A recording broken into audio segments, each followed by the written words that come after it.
Hello বন্ধুরা, রয় রবীন্দ্রমুক্ত একাডেমিতে তোমাদের সবাইকে স্বাগত। আজকের ভিডিওটি সেই সমস্ত বন্ধুদের জন্য যে সমস্ত বন্ধুরা এবছর অর্থাৎ 2026-এ রবীন্দ্রমুক্ত বিদ্যালয় থেকে উচ্চ মাধ্যমিক দেবে।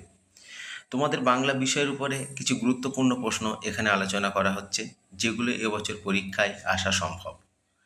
প্রথম প্রশ্ন, পণ্ডিত মশাই উপন্যাসের পাঠ্যাংশে বৃন্দাবন চরিত্রটির যে পরিচয় পাওয়া যায় তা সংক্ষেপে লেখো। পরের প্রশ্ন, পণ্ডিত মশাই উপন্যাস অংশের নামকরণের সার্থকতা বিচার করো।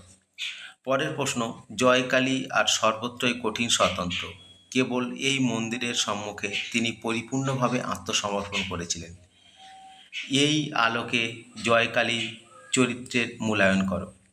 পরের প্রশ্ন, মণিপ সীতানাথের সঙ্গে রূপকারের সম্পর্ক যে চিড় ধরেছিল, তাতে সীতানাথ এবং রূপকাকার কোন মানসিকতা প্রকাশ পেয়েছে? শেষ পর্যন্ত এই সম্পর্ক কিভাবে ঠিক হয়েছিল? পরের প্রশ্ন, শিল্পী গল্পে মদনের শিল্পী সত্তা কিভাবে জয়যুক্ত হয়েছে তা বর্ণনা করো। পরের প্রশ্ন, পরদিন সঙ্গ লইলাম, কে কেন কার সঙ্গ নিয়েছিলেন?